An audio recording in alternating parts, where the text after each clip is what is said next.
Este es un fragmento de un correo que me escribió uno de ustedes. Al final del correo decía lo siguiente. Ya para terminar, me gustaría, si es que no existe ya, uno de tus videos dedicados a cómo afrontar una grabación propia. Hasta ahora lo he probado, incluso con piezas repetidas hasta la saciedad y aparentemente bien ejecutadas, con un resultado nefasto, por así decirlo, con lo que siempre acabo dejándolo para otra ocasión. Yo le pregunté a esta persona cuál era su experiencia grabándose y me respondió. Mi experiencia es muy poca y mala. Supongo que no lo he intentado con las condiciones adecuadas, pero sí que tengo una cosa muy clara, hacerlo desenfocado y para ello lo que propongo es grabarme con una obra fácil, pero dentro de una sesión de práctica. Es curioso comprobar cómo me presiona el apretar el botón de grabar. Es parecido a cuando quiero ajustarme al ritmo del metrónomo o tomar conciencia de que alguien me está prestando atención. Seguro que lo entiendes perfectamente. Y sí, claro que lo entiendo perfectamente. Y en un correo posterior, luego del video de Recuerdos de la Alhambra, esta persona me volvió a escribir y me dijo lo siguiente. Como comentario que tiene que ver con obras como estas, creo que debo reconocer que para mí el gran error es haberlas iniciado sin la debida preparación y con una expectativa muy por encima de mis posibilidades objetivas. Estos correos me parecieron muy interesantes porque tocan este tema de cómo grabarse. Por eso le pedí permiso a esta persona para usarlos aquí en este video y poder desarrollar algunas ideas que tengo en mente. Sabemos que grabarnos a nosotros mismos tocando es una de las mejores formas para autoevaluarnos, corregir y ver qué cosas tenemos que superar. Y en esta época grabarse es muy sencillo. Casi todos tenemos acceso a un teléfono que puede grabar audio y que también puede grabar video. Esto no era algo que se podía hacer hace muchísimos años. Para grabar teníamos que alquilar un estudio de grabación o tener alguna tecnología que tal vez era inaccesible. Pues en este momento, ahora el acceso a la tecnología es muy sencillo, es muy popular, así que por ese lado, la idea de grabarnos es muy sencilla. Pero al mismo tiempo, grabarnos a nosotros mismos es de las prácticas más difíciles, porque nos tenemos que enfrentar con la realidad del resultado. Y ahí es donde nos damos cuenta que tal vez no sonamos tan bien como nosotros pensamos. Tal vez es raro escucharse y ver que lo que pensaba que me salía lindísimo realmente suena muy mal. Esta es una sensación que es difícil de enfrentar, pero sin embargo es algo que tenemos que hacer. Cada persona es diferente, por eso lo que yo les voy a compartir acá es mi opinión, son mis ideas basadas en mis experiencias, pero cada uno puede tener una experiencia diferente y diferentes formas de pensar sobre este tema de grabarnos tocando. Así que como siempre los invito y pueden dejar comentarios, pueden agregar o incluso debatir lo que les voy a presentar acá. El primer punto que quiero tomar de uno de estos correos es donde esta persona escribe. Creo que debo reconocer que para mí el gran error es haberlas iniciado sin la debida preparación y con una expectativa muy por encima de mis posibilidades objetivas. Y aquí quiero hacer especial énfasis en la palabra expectativa, pero no desde nuestra capacidad, sino desde el entendimiento de que muchas de las cosas que escuchamos son altamente producidas. Entonces, ¿cuál es nuestro punto de referencia? ¿Cuál es nuestro punto de comparación? ¿Cuál es nuestra expectativa? ¿Qué es lo que queremos lograr? Por eso les quiero hablar acá de las técnicas de grabación más comunes, porque si lo que nosotros queremos es grabarnos y tenemos una expectativa de llegar a cierto nivel, tenemos que entender cómo se ha producido este material que es nuestro punto de referencia. Por eso hice esta pequeña lista de técnicas de grabación, para nosotros tener muy claro cómo se llegó a este producto final que se está convirtiendo en nuestro punto de referencia. Por ejemplo, la primera técnica de grabación, y muy conocida por supuesto, es la grabación en estudio.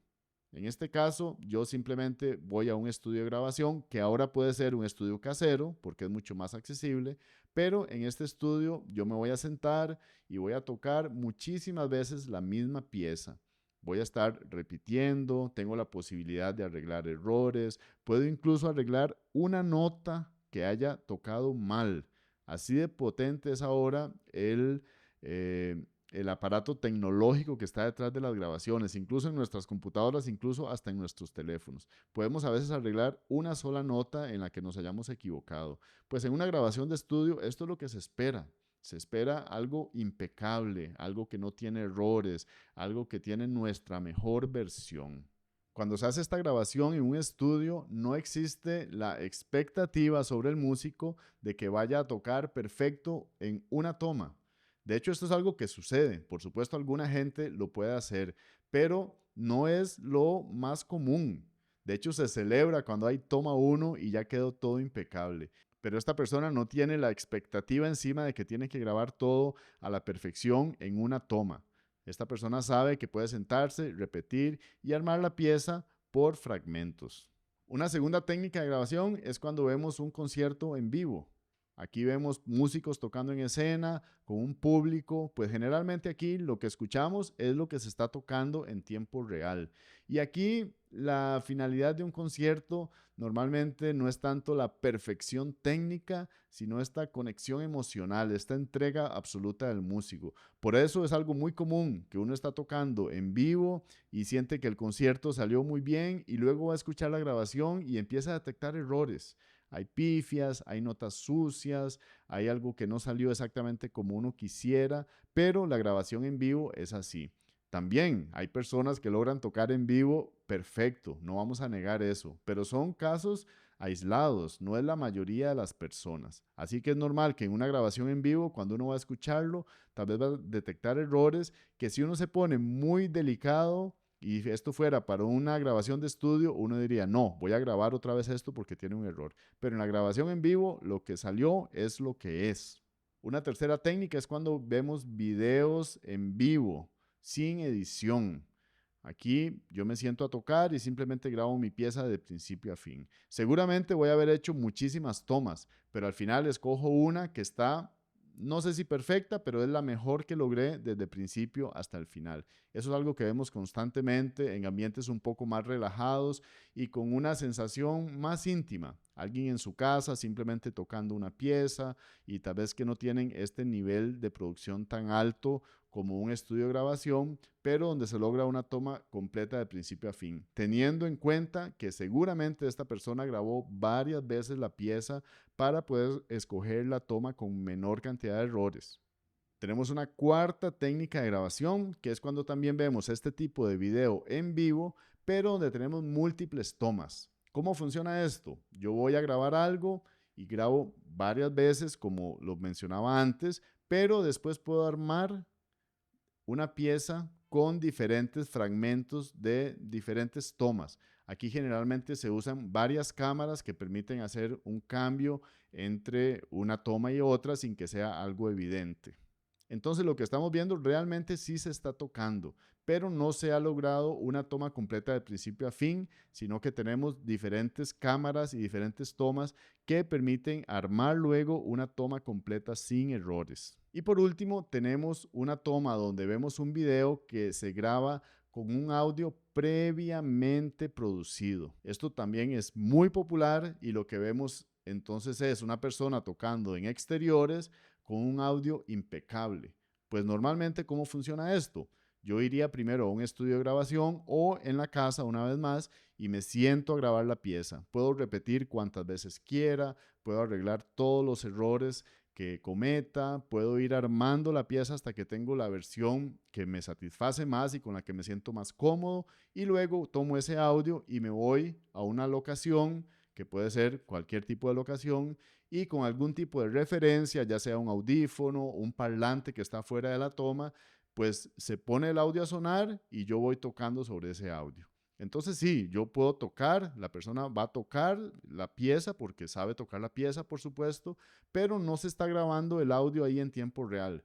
Entonces no hay tanta presión de errores. Hay otro tipo de presión, por ejemplo la coordinación, sincronizar perfectamente con el audio de referencia, pero esto también se disimula de muchas formas, muchas veces con una toma trasera, con un desenfoque, con una toma que está tal vez hacia un árbol y donde hay algún error, entonces, o alguna desincronización, entonces ahí se hace algo en el video para que no sea evidente el error. Y así se puede producir un video que suena impecable, pero que se ha grabado con un audio previamente producido. Me parece muy interesante conocer estas técnicas de grabación, porque si estos audios y estos videos que escuchamos son nuestro punto de referencia y tenemos esta expectativa de lograr este tipo de resultado, pues tenemos que saber cómo esto se ha hecho, porque si no nosotros nos vamos a sentar con nuestro teléfono y vamos a decir, voy a practicar, voy a grabar Lágrima de Tárrega en una toma, sin errores, a la primera, y voy a dar grabar y cuando empiezo a tocar me equivoco y pienso, soy fatal, yo no sirvo para esto, o lo pospongo para más adelante, como decía nuestro amigo. Bueno, lo que pasa es que para llegar a esos resultados que son nuestro punto de referencia, normalmente ha sido más de una toma. Otra palabra que me llamó mucho la atención es cuando esta persona escribió. Mi experiencia es muy poca y mala. Supongo que no lo he intentado con las condiciones adecuadas, pero sí que tengo una cosa muy clara, hacerlo desenfocado. Hacerlo desenfocado y para ello lo que propongo es grabarme con una obra fácil, pero dentro de una sesión de práctica. Bueno, generalmente cuando uno va a grabar, esto es uno de los momentos donde se necesita más enfoque, más concentración. Yo entiendo lo que esta persona quiere decir. Me imagino que se refiere a simplemente estar tocando de una forma natural, sin tener ninguna presión ni ninguna expectativa de perfección. Tal vez a esto es a lo que se refiere con desenfocado. Pero lo cierto es que para grabar nosotros tenemos que estar realmente concentrados y esto es algo que se desarrolla poco a poco, pero no es algo que al menos en un nivel profesional se busca hacer de una manera desenfocada. Y la otra palabra que llama la atención es fácil, una pieza fácil. Pues cuando estamos ya en el mundo de la música y queremos tocar una pieza al más alto nivel, sabemos que no hay piezas fáciles. Es cierto, hay música más demandante técnicamente, musicalmente, intelectualmente, y hay otras que son menos demandantes, pero son múltiples las historias de músicos que se dedican horas para grabar una pieza de 2 o 3 minutos, simplemente buscando esa toma perfecta o esa versión perfecta, aunque sean consideradas obras fáciles. Pues lo cierto es que sí, aunque hay cosas más accesibles y que no requieren tanto trabajo, cuando queremos lograr esa grabación perfecta, ninguna pieza es fácil. Necesitamos una vez más este enfoque, esta concentración y esta experiencia. Ahora les quiero dar algunas ideas, algunas recomendaciones que pueden ser valiosas para el hecho de afrontar una grabación propia. Por supuesto, estoy seguro que existen muchas otras ideas que ustedes pueden compartir, pero quise hacer una breve lista. Número 1. Comprender la complejidad de la tarea que tenemos por delante, no desde la derrota ni el miedo, sino desde el aprecio de que queremos lograr algo que requiere trabajo, disciplina, paciencia, concentración. Esto no es algo que se logra de un día para otro. Por eso, no podemos esperar que si nunca hemos grabado algo, nos vamos a sentar con un teléfono y vamos a grabar a la perfección a la primera. Eso sería muy raro. Es lo normal que no pase esto. Seguramente tendremos que hacer muchas grabaciones. Número 2, muy importante y a veces no tan fácil, pero es entrenar nuestro oído. Tenemos que aprender a escucharnos y a detectar qué es lo que no suena bien y por qué y cómo arreglarlo.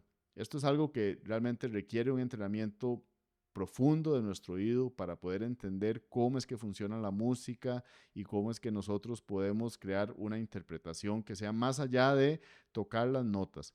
Pero claramente el entrenamiento auditivo es algo que siempre tenemos que tener en mente como músicos. Número 3, encontrar ese equilibrio emocional donde somos capaces de exigirnos y buscar la excelencia, pero al mismo tiempo podemos reconocer nuestros logros, porque no hacemos nada exigiéndonos y buscando la excelencia o la perfección en una toma, porque si no lo logramos vamos a estar muy frustrados.